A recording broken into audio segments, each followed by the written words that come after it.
Where did America's marketing motivator come from? I mean, did you wake up one day and decide that you were America's marketing motivator? Actually, it did happen like that. But prior to waking up that magical morning, I had my very first client 10 years ago.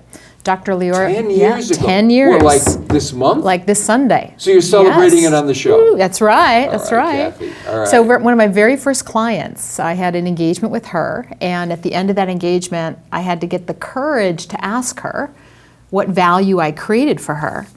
And over lunch, she shared with me some feedback and basically said that I was a butt-kicking consultant. A butt-kicking consultant. I was her butt-kicking But you couldn't consultant. go with that title, though. Right. I did consider it. So literally with that feedback, and it really was that I motivated her to action to grow her business, I slept on that feedback and woke up the next morning and it just came to me, marketing motivator. But you decided to put America's in front of it. I call Kathy. that a promotion.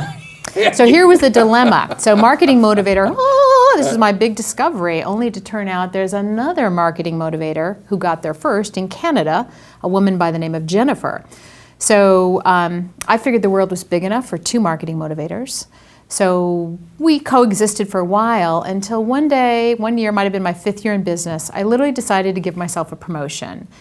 And I decided she can have Canada. She can have Canada. You can have all of America. Yes, and then we'll share the rest of the world. So I gave myself a promotion, nice branding, and that's Kath. the new brand. Nice branding. So listen, among the topics I wanted to talk to you about today was building a small business. I mean, you're celebrating your 10th year, I think you said, this month. So I'm glad you're doing it on the hour. So what are the top 3 lessons you have learned in terms of building a small business?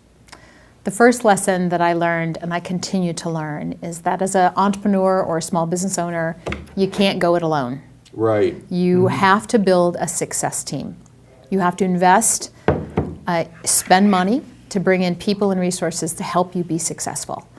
So I have found over the 10 years and of late, I have a virtual assistant. I have a bookkeeper. I have an accountant. I have a business coach, and I'm a coach. I'm a business coach, and the business coach has a business coach. Photographer, graphic designers, branders, web designers, all these people I either use on a as needed basis. Sure. Some of them are all the time for me because I can't be successful all by myself. So in building the business, a lot of people, and I've said this on the show several times, I think once when you were here too, Kathy, a lot of people have this very romanticized version of what it's like to be an entrepreneur. I mean, they look at the show, they see you, and they say, very successful I can do that. woman, I can do that. And what they have a tendency of forgetting is 2 things. It's 24/7, and it's, you know what, every day you wake up and you have to sell. And I'm saying that in the positive sense, because what you just described to me is you've built an organization essentially, I think, with 2 types of people. One would be what we call W-2s if they're employees of you, and the other one would be 1099, independent contractors, I'll get them when I need them kind of a thing. But in building that organization, essentially you are a 24/7 person. Right. And you have to meet your own payroll. You do. And you have to get up every day and sell. So it's not the end result of the audience seeing people as successful as you are. It's what it takes to get there. Exactly. And that leads me to my second lesson. Number 2. Yes, know your numbers. You mentioned meeting payroll and selling. For the first couple years of my business, Jim, I'm embarrassed to say, but this is the real truth, that I used to think that if checks came in my mailbox, that I was successful. And I would actually go to my accountant at the year end, preparing for the tax year, and I would ask her the question, Janet, did I make any money last year? Right, exactly. And I didn't know the answer. And she would look at the numbers and she would say yay or nay. You can't, rely on someone else to tell you if you're making money or not, and you can't wait till the end of the year to know if you're making money or not. So through the work with my business coach, I've started to track different kinds of numbers. I've become QuickBook proficient. I still have these other people that are helping me, but I am my own CFO. And one of the numbers that I've been tracking, other than checks coming in the mail, which is still a thrill, but now they come electronically, so it's not as, it's still nice, but not as thrilling as going to the mailbox, is tracking my bookings, future business, and tracking my pipeline. So as you mentioned, always selling. It's not just what you're doing today in business, Right. it's what's going to come 3 months, 6 months, 12 months, 2 years, constantly having a healthy pipeline. That's knowing your numbers. Well, usually what happens to most entrepreneurs too, Kathy, is that if you took a look at the curve, where there's a break-even point, and usually for entrepreneurs at the beginning, the cash flow curve looks Yeah. like this, and then it comes back up. Right. So the other thing the entrepreneur has to learn, especially the young entrepreneur, is during this period when you have negative cash flow sometime, and you got to put your hands on some money.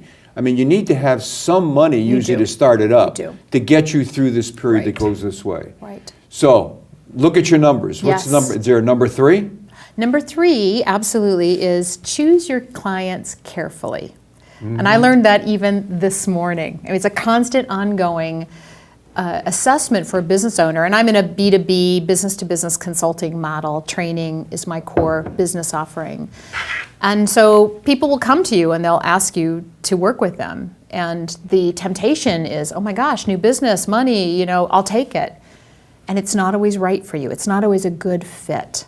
So you have to decide who's a right fit, a good fit, a great fit client, and you also have to know who's a wrong fit, poor fit, horrible fit client. Mm-hmm. Because those 2 different groups, they still have money, they still have need, but the second group that I'm going to suggest as an entrepreneur or business owner who intends to be successful that you say no thank you to, they will suck the living joy out of you. They will, they'll not be as profitable. They won't bring out the best in you.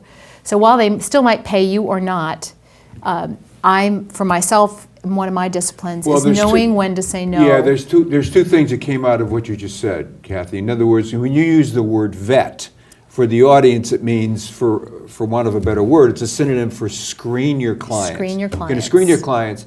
And the other one is you need to know when to say no. When to say because all those things that you mentioned are really germane to a successful business, plus the fact, if it's not a good fit, but because of the money you may decide to say yes, and it turns out badly, it's your reputation. It's your reputation. I mean, the last thing you need is for a referral out there in a deal gone bad. You don't want Kathy's name or any entrepreneur's name associated with something that's gone Right. bad. So that's why you're saying it's better to say no to the money if it's not a good fit Right. or you see some Right. risk or jeopardy out there. Right.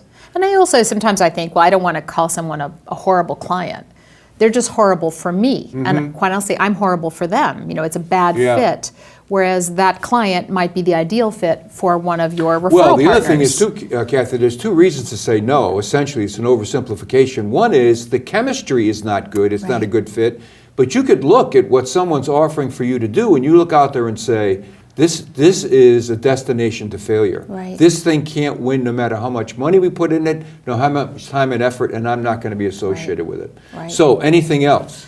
Those are really the top 3. So what advice would you have to the young entrepreneur that's out there looking at the show, and a lot of them do, or any entrepreneur for that matter, because a lot of people in their 40s and 50s who get out of corporate life, and maybe they got some money on the side that they can invest, decide, well, I'm going to be an entrepreneur, right? So is there any other personal advice you would give them in the watch out category, things that keep you awake at night? Well, there is a plunge point where you're just going to go for it. So first check the pool and the depth of the pool before you jump in. Do your research, know your cutover point. How much cash do you have in your personal savings? In terms of how long can you Right. go before Because you're you going to need the capital. decide. You need the You capital. do need the capital. So you need to you're taking a risk and you're risking on yourself, but don't do it blindly. Don't quit your job today and decide you're going into business for yourself. Kind of work a transition plan. Yeah, anytime I work with clients, Kathy, my advice to them is don't walk away from your job, especially if you're good at it and you like it. What you can do is you can build your business on the side in side. parallel with it, and then there's going to be a point in time where you say, now I'm ready. Right. If you think you're just going to quit your job and all of a sudden you're going to be a successful Yeah, right. entrepreneur, Yes. the chance is no. Right. And there's a lot of people out there selling you, saying, buy my product, 6-figure income, day one. You What have to be percentage wary. of your business would you say is referral, Kathy? Oh gosh, I used to proudly say none of it is because I build it all Yeah. myself. But now I've come to realize how valuable referrals are. It probably is 50%. Well, that's great. 50%. Yeah, that's a great yeah. mix.